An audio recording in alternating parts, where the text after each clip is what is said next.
오늘 우리에게 주시는 하나님의 말씀은 시편 23편 1절에서 6절, 시편 23편 1절에서 6절 말씀입니다.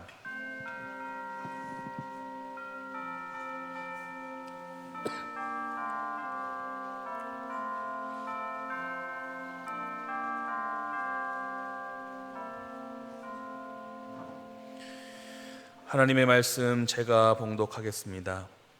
여호와는 나의 목자시니 내게 부족함이 없으리로다.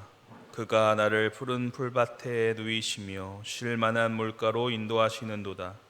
내 영혼을 소생시키시고 자기 이름을 위하여 의의 길로 인도하시는도다. 내가 사망의 음침한 골짜기로 다닐지라도 해를 두려워하지 않은 것은 주께서 나와 함께 하심이라. 주의 지팡이와 막대기가 나를 안위하시나이다. 주께서 내 원수의 목전에서 내게 상을 차려주시고 기름을 내 머리에 부으셨으니 내 잔이 넘치나이다. 내 평생의 선하심과 인자하심이 반드시 나를 따르리니 내가 여호와의 집에 영원히 살리로다. 아멘. 여러분 요즘 밤에 잠 잘 주무십니까? 아니 목사님, 날씨가 이렇게 더운데 밤 잠을 잘 리가 있겠습니까? 그렇게 이야기하시는 분들이 계실 겁니다. 그런데 단순히 더위 때문에 잠을 이루지 못하는 것이 아니라 불면증으로 고생을 하는 분들이 적지가 않습니다.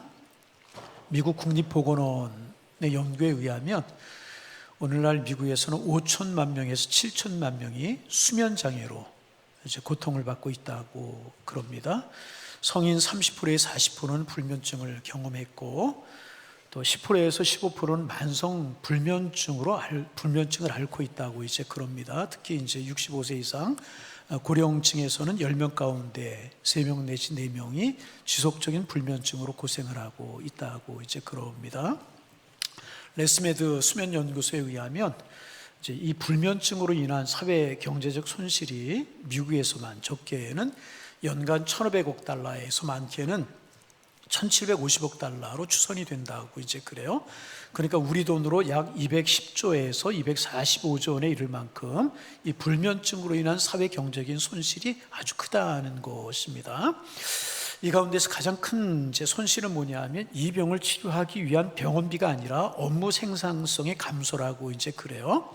그래서 불면증은 단순히 잠을 못 자는 것이 아니고 심장질환과 또 우울증, 그리고 교통사고와 산업재해 위험을 높이는 중요한 건강 문제이기도 하고 이제는 사회적인 문제가 이 불면증이 되었다는 것입니다. 세상은 발전했다고 그러고 발전한 것이 사실입니다. 그런데 잠을 이루지 못하는 사람이 점점 많아지고 있습니다. 온갖 고민거리들과 스트레스가 점점 많아지고 있습니다.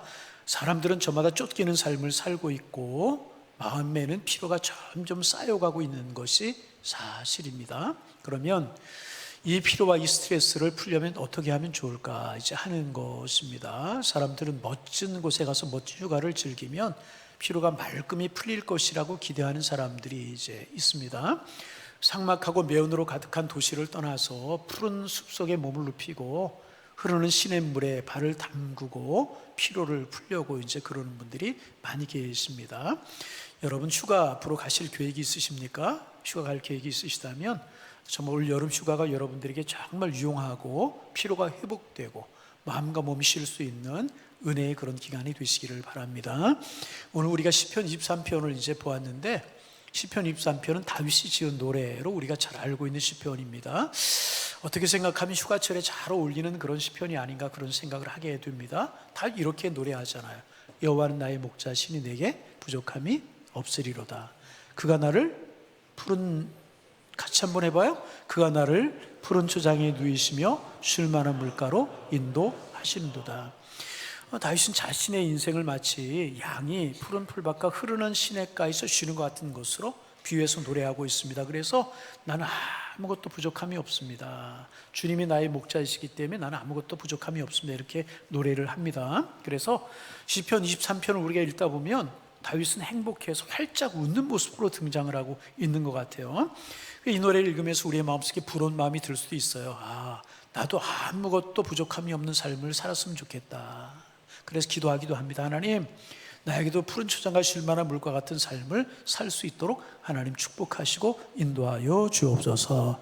이렇게 이제 기도하기도 하는 것입니다. 그럼 우리가 한번 생각해 볼 필요가 있어요. 정말 이 시를 지을 때 다윗은 정말로 조금도 부족함이 없었을까? 정말 부족함이 없는 삶을 다윗은 살아갔을까 하는 것입니다.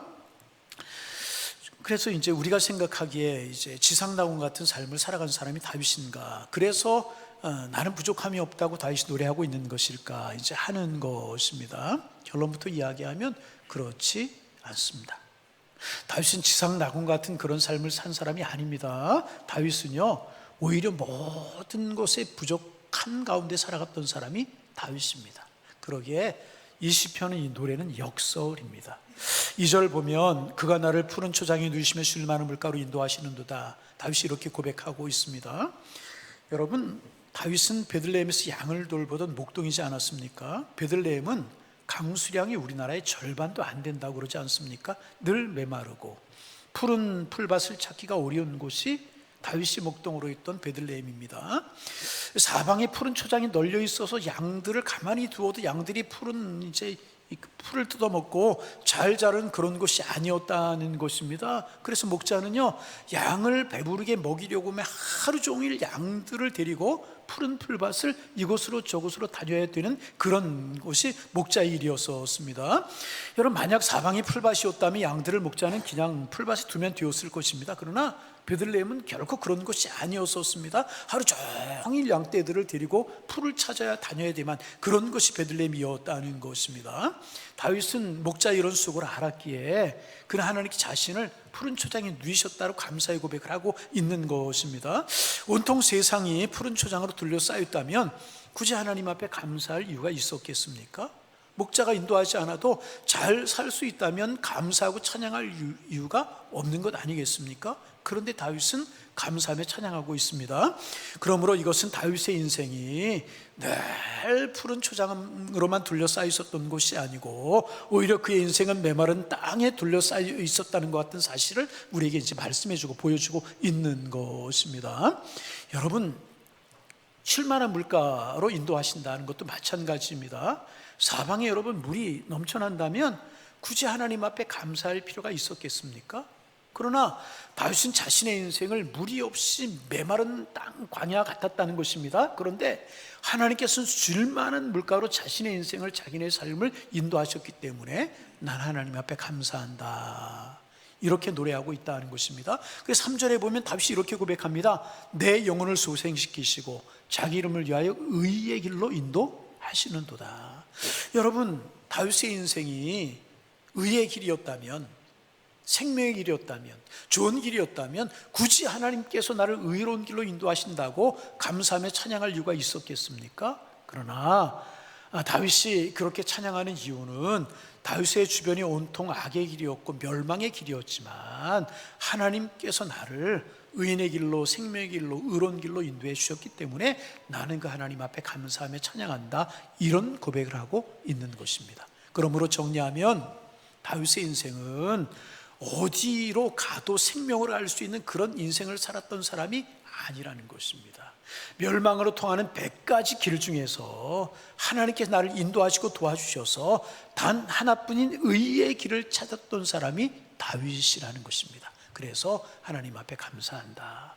또 다윗은 그분이 나를 인도하셨다, 이렇게 고백하고 있지 않습니까? 만약 어디로 가든 다윗의 인생이 안전했다면 하나님의 인도하심에 감사할 필요가 뭐가 있었겠습니까? 그러나 사망의 길이 많았고 멸망의 길이 많았지만 목자이시는 주님께서 의로운 길을, 생명의 길을 알려주시고 그 길로 인도해 주셨기 때문에 나는 그 주님, 목자이신 주님 앞에 감사합니다, 이렇게 고백하고 있는 것입니다. 그래서 다시 말씀을 드리면 다윗은 어디로 가도 결과가 좋을 환경에 산 사람이 결코 아니었었다는 것입니다. 그는요, 매우 위험한 인생을 살았던 사람이 다윗입니다. 4절 말씀이 이것을 잘 보여줍니다. 4절 이렇게 되어 있잖아요. 내가 사망의 음침한 골짜기로 다닐지라도 해를 두려워하지 않을 것은, 음침한 골짜기로 다녔다는 거예요. 그럼에도 불구하고 나는 해를 두려워하지 않는다. 왜냐하면 주께서 나와 함께 하심이라. 주의 지팡이가 막대기가 나를 안위하시나이다. 이렇게 고백하고 있어요. 음침한 골짜기를 다녔던 사람이 다윗이라는 것입니다. 죽음의 그늘이 널려 있는 길을 가던 사람이 다윗이었습니다. 실제로 여러분, 다윗을 죽이려 하는 세력 언제나 그 곁에 있지 않았습니까? 우리가 아는 것처럼 초대왕이었고 다윗의 장이었던 사울이 다윗을 죽이려고 집요하게 쫓아다닙니다. 광야로 오면 강야로, 산으로 가면 산으로, 할 수 없이 다윗이 적국이었던 블레셋으로 피하는 일까지 있지 않았겠습니까? 여러 해를 사울의 칼날을 피해서 도망다녔던 사람이 사울이었습니다. 그런가 하면 늘 전쟁터에서 목숨을 걸고 싸웠던 사람이 다윗입니다. 마지막에는 아들 압살롬마저 아버지를 죽이려고 다윗의 등에 칼을 겨누었습니다. 얼마나 힘들고 어려우면 벗은 발로 머리를 풀어헤치고 울면서 산으로 도망했겠습니까? 다윗의 인생은 사망의 음침한 골짜기를 다녔던 사람이 틀림이 없습니다. 그래서 5절에 보면 원수의 목전에서 이런 표현을 쓰고 있지 않습니까? 다윗의 주변 곳곳에 원수가 널려 있고 깔려 있었다는 것입니다. 그러면 여러분, 이런 인생, 이런 다윗의 인생이 부족함이 없는 인생이었습니까? 그렇지 않습니다. 늘 위험했고요, 늘 그의 인생이 피곤했고요, 늘 문제가 많았고요, 늘 걱정거리가 없날이 없었던 힘든 인생을 살아갔던 사람이 다윗이었다는 것입니다. 그래서 우리가 시편 23편을 읽으면서 쉽게 생각하듯이 다윗은 아무런 걱정거리도 없고 힘든 일도 없는 문자 그대로 부족함이 없는 인생을 산 사람이 결코 아니었다는 것입니다. 오히려 다윗은요, 부족함이 너무 더 많은 인생을 살았던 사람이 다윗이었습니다. 그러나 놀라운 것은요, 이처럼 악적 군 속에, 힘든 환경, 어려운 환경 속에 살고 있으면서도 다윗은 나는 부족함이 없다, 이렇게 노래하고 있다는 것입니다. 그러므로 여러분, 시편 23편은요 부족함이 정말 없는 사람이 나는 부족함이 없습니다, 이렇게 노래한 시가 아니라는 것입니다. 오히려 부족함이 너무나도 많은 사람, 가장 힘들고 어려운 여건 속에 있는 사람이 나는 부족함이 없습니다, 이렇게 노래한 이상한 시가 시편 23편인 것입니다. 학자들 중에는 그렇게 이야기하는 학자들도 있습니다. 이 시편 23편은 다윗이 압살롬의 반역을 피하여 도망할 때 지은 시다, 이렇게 이야기하는 사람들도 있습니다. 그러니까 이 시편 23편은요 사방이 숲으로 둘러싸이고 곳곳에 시원한 물이 흐르는 곳에 사는 사람이 부르는 노래가 결코 아니었다는 것입니다. 오히려 메마른 광야 한복판에 서 있고 풀도 없고 물도 부족한 곳에 살았던 사람이 불렀던 노래가 시편 23편이라는 것입니다. 황량한 광야에서 푸른 초장과 잔잔한 시냇물을 노래한 노래인 것입니다. 그러므로 여러분, 이 노래는 역설입니다. 역설이기 때문에 말이 안 되는 노래인 것입니다.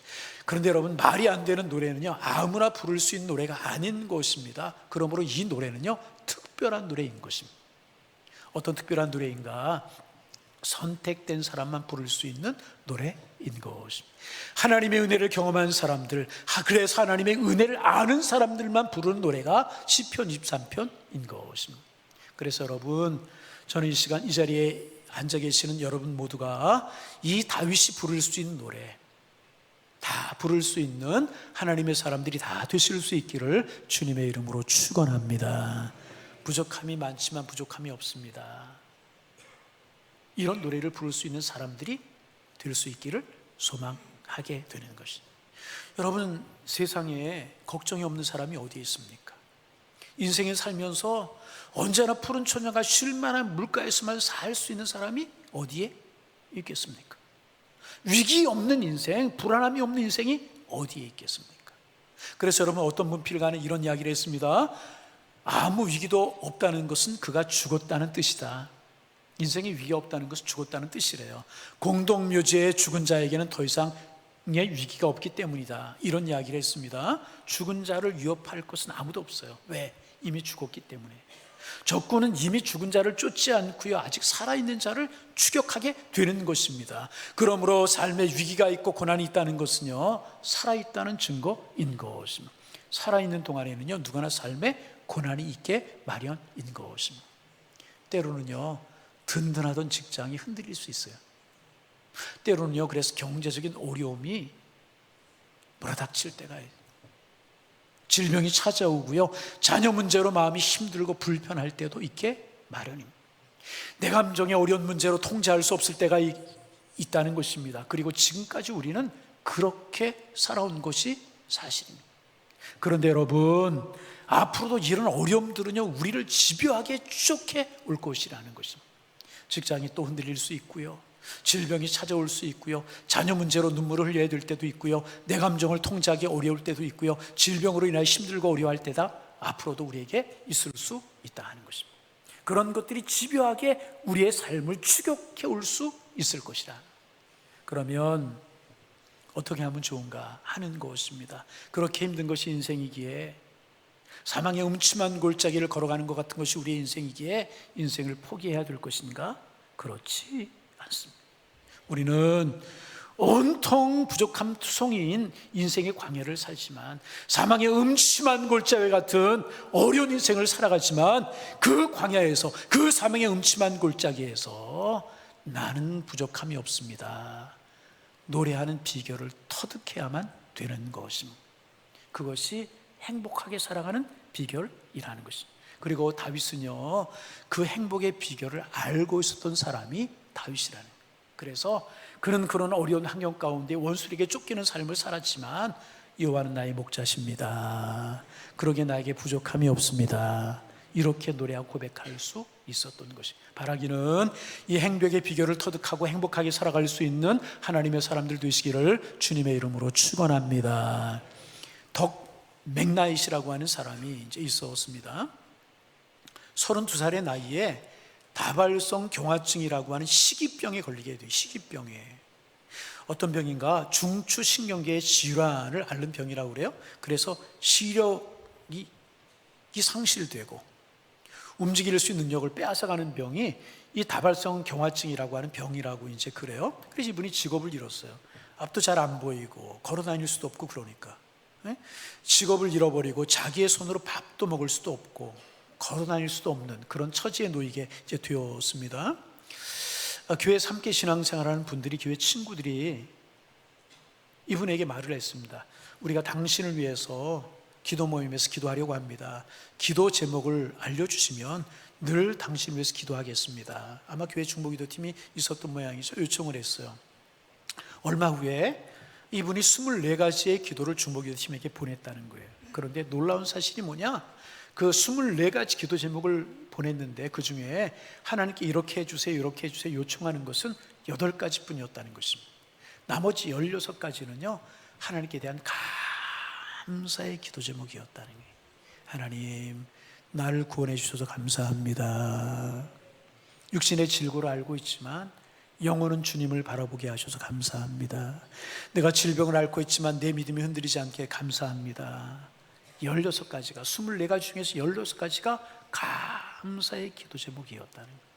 여러분, 다발성 경화증후군이라고 걷지도 못하고 밥을 떠먹을 수도 없는 그런 질병에 걸린 사람이 뭐가 하나님 앞에 그렇게 감사할 것이 기도 제목뿐 많겠습니까? 그러나 더 맥나잇이라고 하는 이 사람은 정말 부족함의 한복판, 부족함이 많은 부족함의 한복판에 서 있지만은 부족함이 없는 고백을 하나님 앞에 드리고 있었다는 것입니다. 여러분, 이 고백이 다윗의 고백 아니었겠습니까? 그림 하나 보여드릴게요. 그림 하나 좀 보여주실래요? 여러분, 저 그림 많이 보셨습니까? 못 보셨어요? 아침에 꿀을 잡수고 오셨어요? 예. 보셨어요? 못 보셨어요? 처음 보셨습니까? 아마 많이 보셨으리라고. 처음 보신 분들을 오래 띄워드릴 테니까 좀 오래 보세요. 예. 한 노인이 앞에다가, 식탁에다가 빵 한 조각과 물 한 그릇을 앞에 두고 두 손을 모으고 정말 간절하게 감사의 기도를 드리는 그림입니다. 그렇게 보이시죠? 오늘 좀 소통이 잘 안 되네. 더위 잡수신 것 같은데. 여러분, 이런 생각 해보셨어요? 저 그림을 보면서 저분이 뭐라고 하나님 앞에 기도하고 계시는 걸까? 이런 생각 해보신 적 있으십니까? 앞에 빵 한 조각과 물 한 그릇이 놓여 있어요? 이런 기도 하셨겠습니까? 하나님, 어째서 제 식탁에는 빵 한 조각과 물 한 그릇뿐이 없는 것입니까? 제게 진송찬을 차려주십시오. 그렇게 될 때까지 저는 하나님 앞에 감사할 수 없겠습니다. 이런 기도하고 있는 것이겠습니까? 어떻게 보이십니까, 저 그림이? 어떤 분은 이 그림을 보면서 청교도들의 기도를 보여준다, 그런 이야기를 했어요. 어째서 내 식탁에 빵 한 조각과 물 한 그릇뿐이 없습니까? 이런 기도가 아니었다는 것입니다. 어떤 기도였을까? 오 하나님, 제게 구원을 주시고 하나님의 나라 주시고 예수님을 주신 것만으로도 감사한데, 넉넉한데 이렇게 먹을 것을 주시니 하나님 정말 감사합니다. 이 기도였을 것이라는 거예요. 그리고 보니까 그림이 좀 조금만 더 띄워주시는, 못 본 분들이 많아 조금 띄워달라고 그러셨는데, 예. 그러고 다시 한번 저 그림을 보세요. 저분이 어떤 기도 하시는 것 같아요? 어떤 기도 하시는? 주님, 주님의 은혜가 감사합니다. 이런 기도 아니었겠습니까? 빵 한 조각, 물 한 그릇, 이것 놓고 하나님 앞에 감사할 수 있다면 부족하지만 나는 부족함이 없습니다, 이런 고백 아니겠습니까? 여러분, 역사학자들이 그런 이야기합니다. 남아메리카, 북아메리카 비교해서 이야기를 해요. 남아메리카는 북아메리카에 못지않은 좋은 환경을 가지고 있다고 이제 그래요. 그러니까 여러분 아시는 대로 지금 미국은 세계 최강이잖아요. 남미는 여전히 질병과 기아에 허덕이고 있어요. 역사학자들이 그래서 그 원인을 이렇게 분석한 것을 읽어본 적이 있어요. 북미는 청교도들이 신앙의 자유를 찾아 개척한 감사의 땅이다.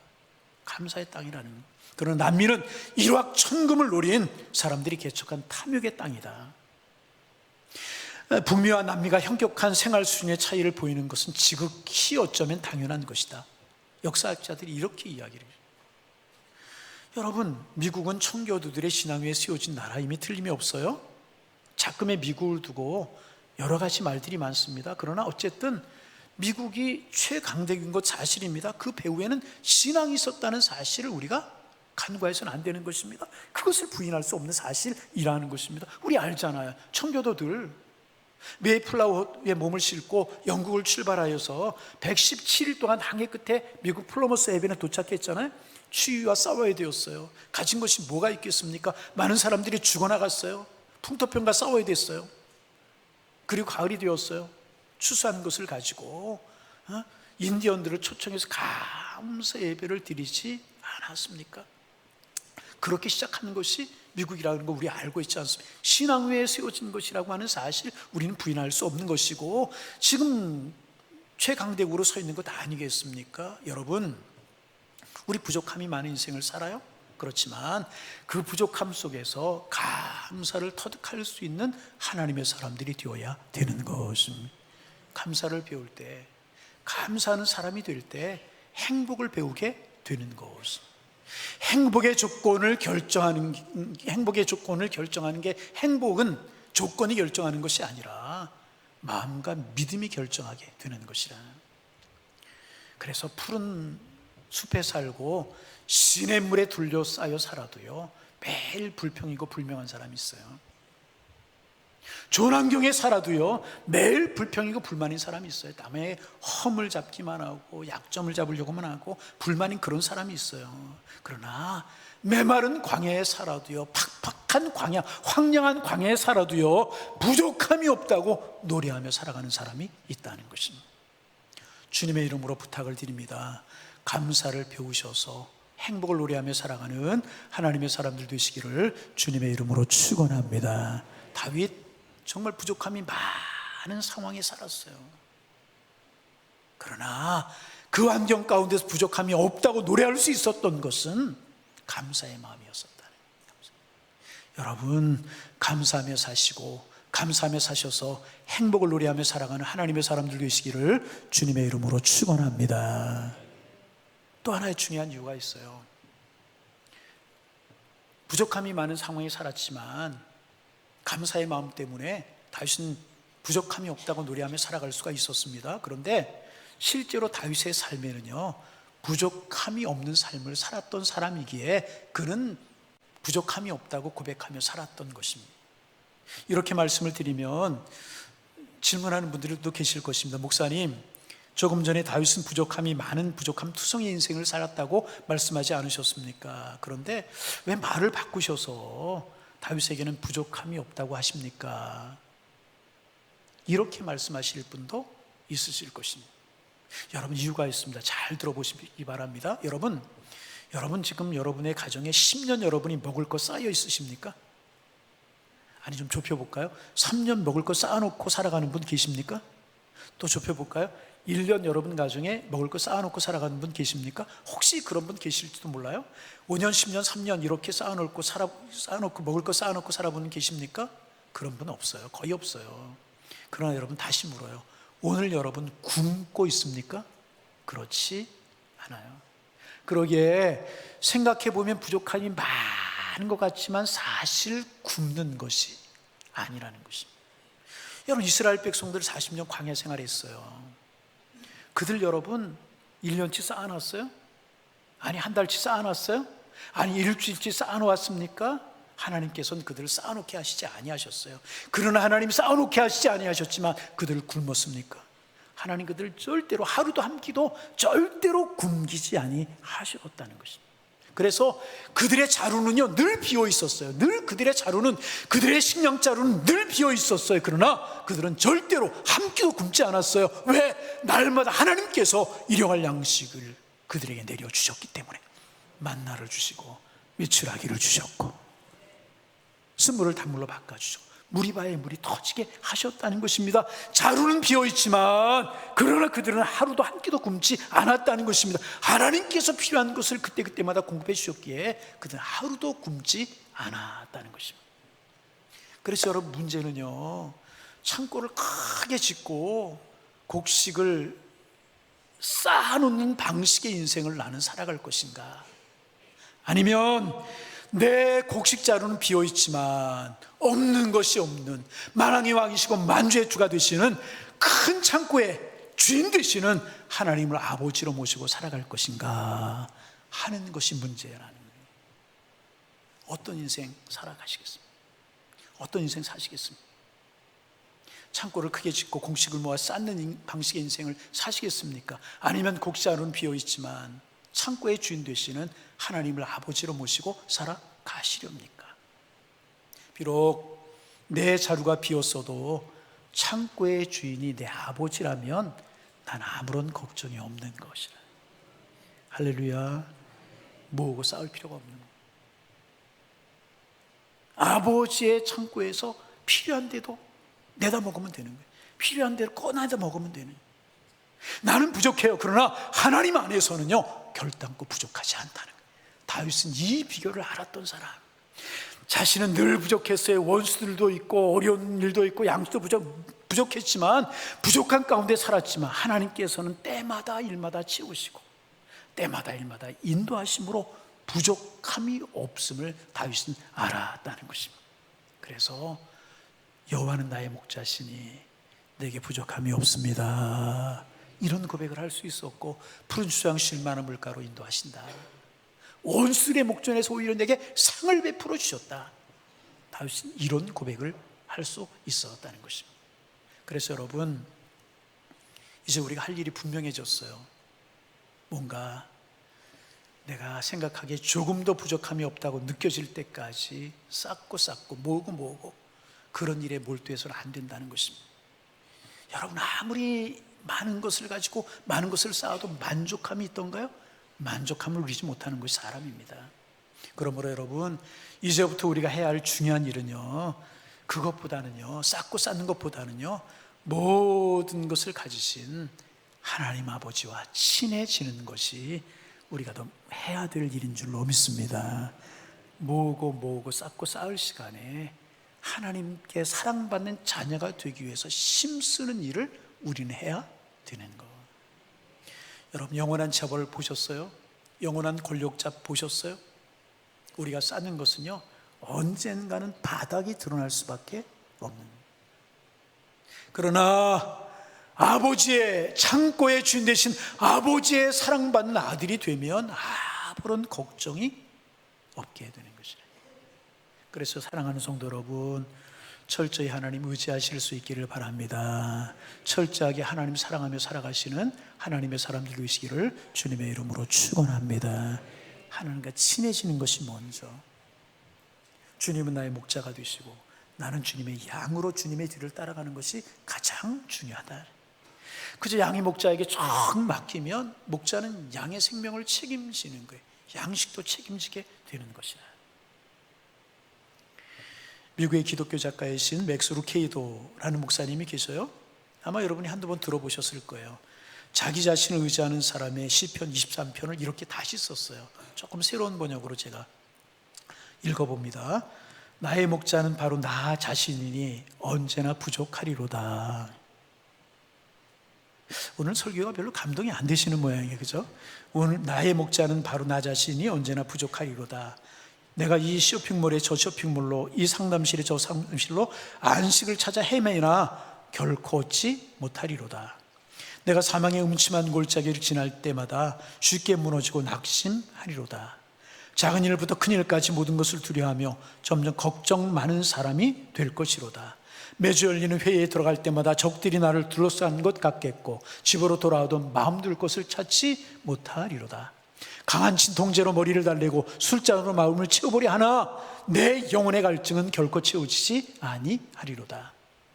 정령 고통과 염려가 내 평생의 나를 따르리니 내가 평생 자기의 의심 속에 거하리로다. 어떠십니까? 아멘이에요? 누가 아멘 하셨어요? 한번 손 한번 들어보세요. 졸다 깨셔서 아멘 그런 것 같은데. 여러분 어떠십니까? 내가 나를 목자로 삼고 물질과 명예를 목자로 살아가면 이렇다는 거예요. 그러나 다윗의 고백은 전혀 달랐어요. 여호와는 나의 목자시니 내게 부족함이 없으리로다. 내가 나의 인생의 목자가 될 때 내 인생은 언제나 부족한 인생을 살아갈 수밖에 없지만 주님이 나의 목자가 되실 때 나는 참된 안식을 누리며 살아갈 수 있다는 것입니다. 그래서 우리의 평안은 환경에서 오는 것이 아니라 목자 되시는 주님께로부터 오는 것이라는 거예요. 여러분, 주님 우리의 목자가 되기를 원하십니다. 주님 우리의 목자로 삼고 주님과 함께 인생을 살아가시는 우리 모두가 되시기를 주님의 이름으로 축원합니다. 혹 유능한 상담 전문가가 우리를 도와주면 삶의 폭풍 속에서도 편안한 마음을 가질 수 있을지 몰라요. 그러나 정말 필요한 것은요, 폭풍을 잠잠케 하실 수 있는 하나님을 나의 목자로 삼고 살아가는 것 아니겠습니까? 우리가 이 땅의 삶을 마치고 세상을 떠나가는 순간에 친구들이 손을 잡아줄 수 있고 가족들이 손을 잡아줄 수 있어요. 그러나 진정으로 우리에게 필요한 분은 그 무덤의 권세를 짓밟고 사망의 권세를 짓밟아 이기신 여호와 하나님 아니겠습니까? 삶의 의미에 대해 토론을 벌이는 이런 철학자들도 얼마든지 할 수 있어요. 그러나 우리에게 있어야 할 분은 인생의 의미를 우리에게 선포하신 주님, 바로 그 주님 아니겠습니까? 이 좋으신 하나님, 여러분 모두의 하나님이 되고 여러분의 목자가 되실 수 있기를 주님의 이름으로 축원합니다. 그래서 하나님의 진정한 안식을 누리며 살아가는 여러분 되시고 하나님 안에서 이 여름철 아름다운 휴가를 즐기실 수 있는 여러분들 다 되실 수 있기를 주님의 이름으로 축원합니다. 축원합니다. 하나님, 다윗이 처한 삶의 상황이 힘들고 어려웠지만 힘들고 어려운 상황 속에 주님 목자가 되시고 지켜주셔서 푸른 풀밭 쉴만한 물가로 인도하셔서 내게는 부족함이 없습니다 고백했는데 우리도 이 다윗의 행복의 비결을 알아가고 깨달을 수 있는 저희가 되게 하여 주옵소서. 우리의 평안은 환경에서 오는 것이 아니라 목되시는 주님께로부터 오는 것임을 알고 주님은 나의 목자이십니다. 이런 고백하며 살게 도와주시어서 진정한 행복을 누리며 살게 하시고 진정한 쉼을 누리며 살아가는 저희가 될 수 있도록 하나님 축복하여 주옵소서. 이 무더운 여름철에 더욱더 주님 품에 살아갈 수 있는 하나님 자녀들 되게 하셔서 주님 안에서 아름다운 쉼을 누리며 살아갈 수 있도록 은혜 위에 은혜를 더하여 주옵소서. 예수님의 이름으로 기도하옵나이다. 아멘.